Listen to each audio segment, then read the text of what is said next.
And in episode 3 of Sonic the Hedgehog, we continue our delve into the Labyrinth. Labyrinth Zone, that is. And we begin with an infinite water slide. How fun. Well, it's not really infinite. What's happening is the screen is wrapping. So if you jump off at the right points, you can get a shield, and you can press the switch to continue. So long as you make the jump, otherwise you're stuck in the slide again.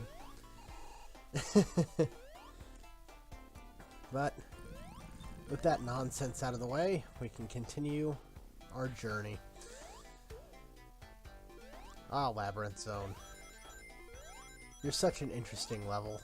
Like, I don't remember how long it took me to figure out that I was supposed to jump at that point the first time I got to Act 3. But fun fact about the boss of Labyrinth Zone. He is the second and worst of the two brick walls that prevented me from actually really beating this game when I was a kid. Because as soon as I got good enough to beat Springyard Zone's boss, as soon as I figured him out and got here, well, this one stopped me for a much longer length of time, and I'll explain that when we get there. For now, we have this room. This room you have to hit a switch off the spring, and that jump can be really, really hard to make.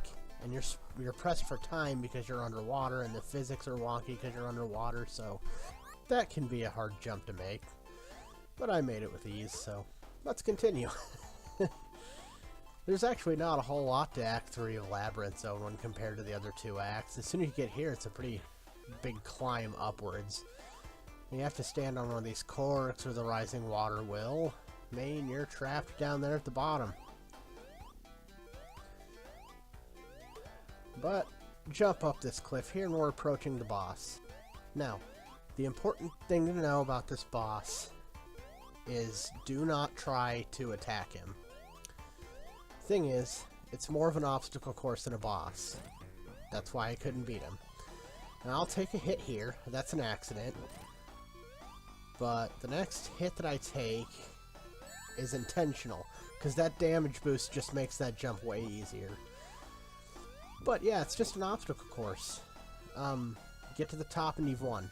Now the water is rising, so if it passes you, you could drown. There's nowhere to get air down here.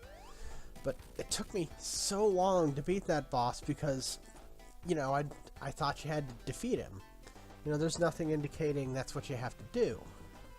And so I would make all these weird, risky jumps in an attempt to get damage on him, and I would keep falling to the bottom. Well, one day I got fed up with it and just decided, you know what? I'm just going to see how high I can go, how long I can make it, and wouldn't you know it, that's what you're supposed to do. But enough about that. We're in Starlight Zone now. Probably my favorite stage in the game. Probably a lot of people's favorite stage in the game. It's overrated, and it has good reason to be. It's got good music, a nice soothing track to it, and it is the return of speed-based levels. Well, it's the second speed-based level in the game, and the next one isn't really all that speed-based.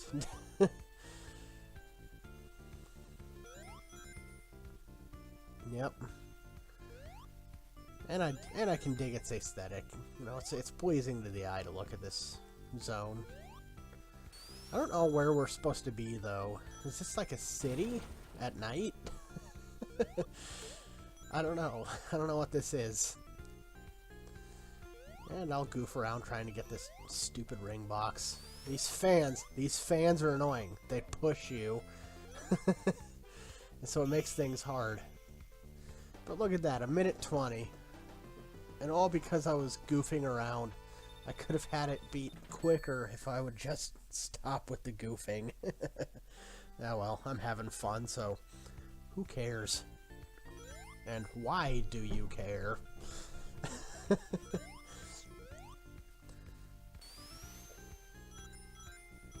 If you take damage, your invincibility frames will mean you can destroy those guys, otherwise don't bother with them. Now those enemies are bombs. You get close to them, they'll light their fuse and blow up. The shrapnel can hurt you, so you've got to watch for that. It's the only way to destroy them. If you walk into them or roll into them, they'll damage you. And let's just phase to this wall.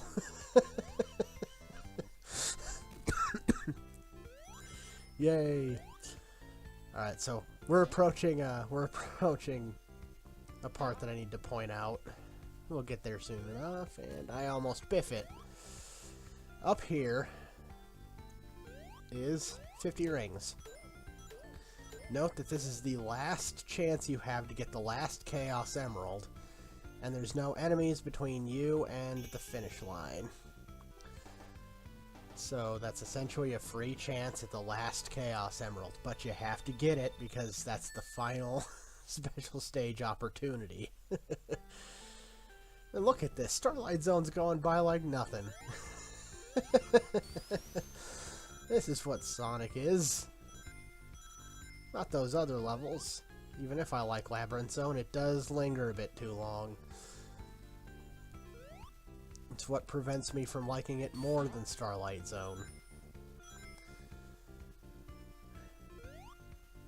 Okay, so this section. This is kind of a unique part because of these little bouncer things. Yeah, there's bombs all over the ceiling, and there's an invincibility box there to try and entice you into going up there. If you're patient like me, however, you can use these bouncers to trigger the bombs. They'll explode, and you'll get up here with no problems. If you try and speed through that, it's really easy to get hit.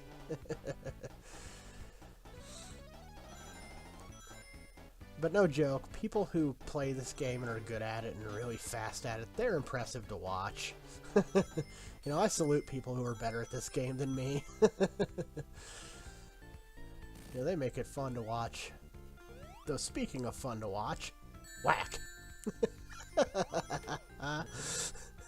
Yeah, I got hit by a half flail platform thing that Sonic would have been able to see and avoid, but I couldn't because it was off screen. This level's just full of wacky things like that. It's not as trap-centric as the next level is, though. I'll tell you. Yeah, there I am avoiding the shrapnel. Now, I hate this hallway. That fan pushes you in, there's bombs lining the ceiling, and a spiked guy who you can't avoid damage from. I think it's there to take away your shield. But I don't know. This boss is neat. He drops little mines that explode after a while, and you have to use the bouncers to bounce them back up into him, or have them bounce you up into him. Though now that I think about it, those aren't mines, they're grenades.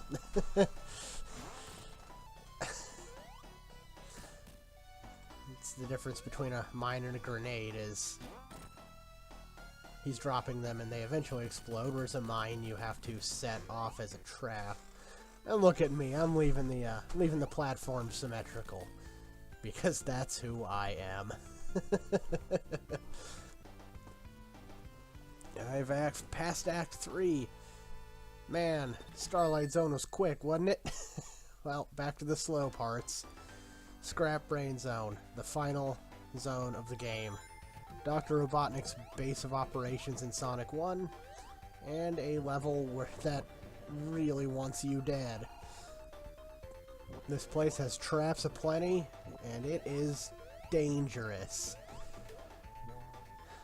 Now, these platforms are hard to work with. I'm just standing there getting the timing down so I can take the upper pathway here.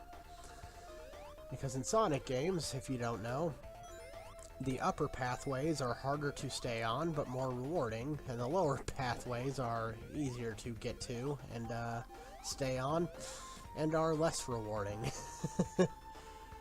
Well, more lethal, anyway. There's still stuff down there. But I'm doing good so far up until now when I biff it. Darn it, I was doing so good. Oh well. I'll stay on the mid path then. What do you want to bet I screw this up as well, huh?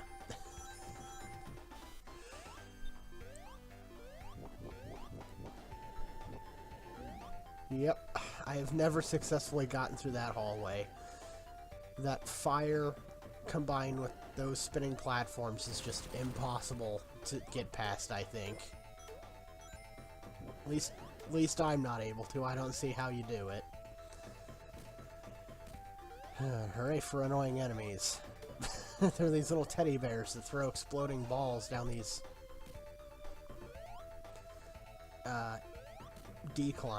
inclines to us, but you know, they slow you down. And hey, I managed to get through Act 1 of Labyrinth Zone without taking damage.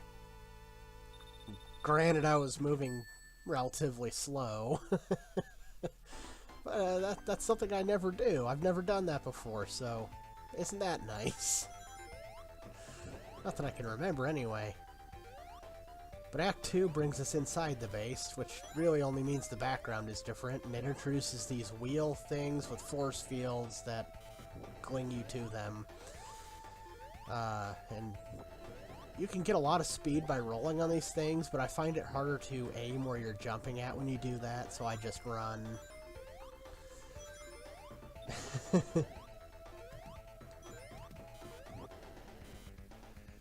Now, Labyrinth Zone's pretty cool.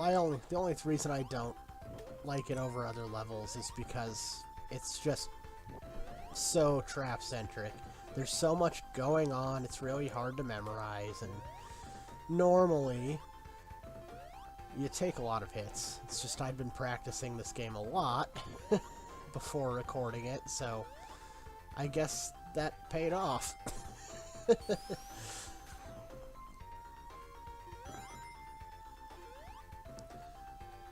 You can just run across these. Those ones with the flails you had to kind of be a little more careful on because of the movement of the conveyor belts and the flails. But that second one with the crushers, you can just run right across. And we'll jump across the Mega Man blocks until I remember that there's stuff down here. I didn't fall. You could see it. I intentionally jumped down there. In this part, you kind of have to wait for this, but then you have to hurry because of that. See, this level is such a dick.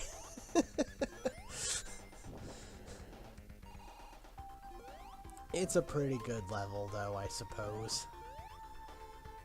I just have more fun with other levels than this one.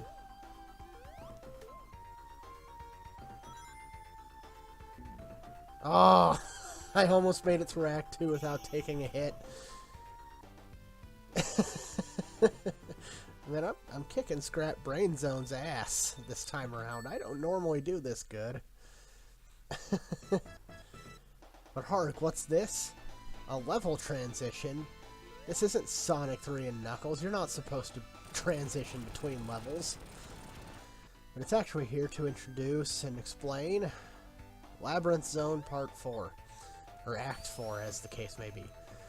Now, that there's a shortcut that I just rolled down. If you roll off the moving platform, you go into the shortcut, because, unlike before, I have no sense of honor or dignity about this level. I'm going to take all the shortcuts.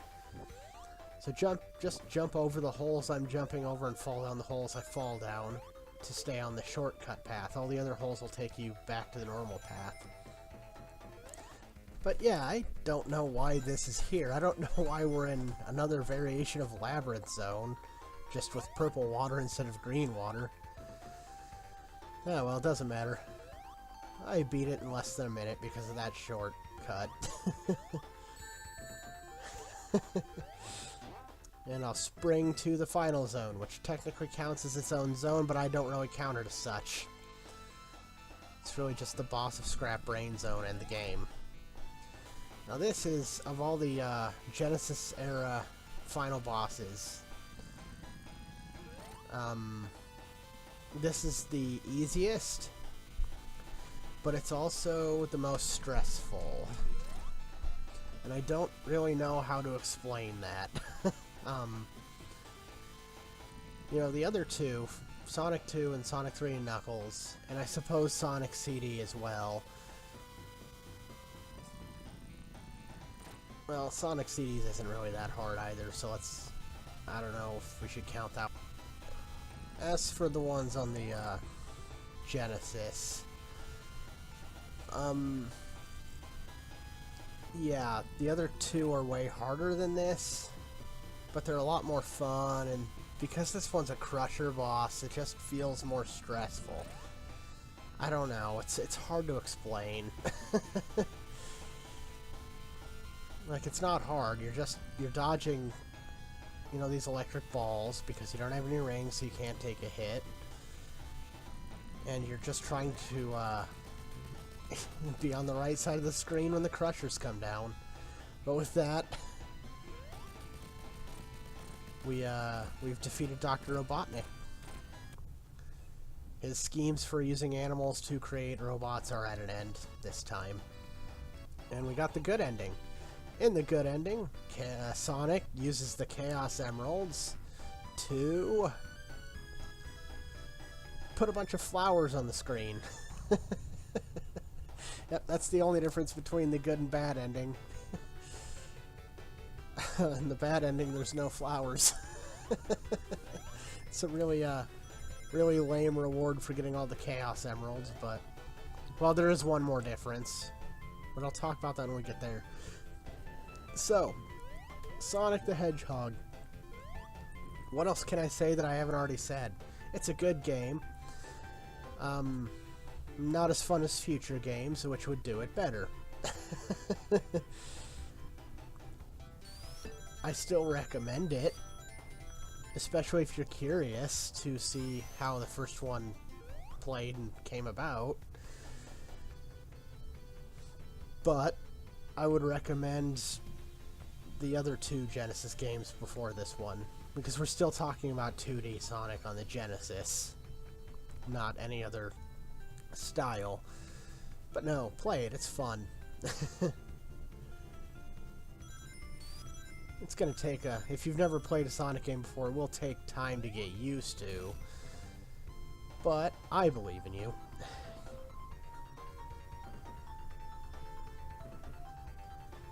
The end credits is fun. It's just a collage, if you will, of the various themes and videos of some dude who's bad at this game playing through the levels.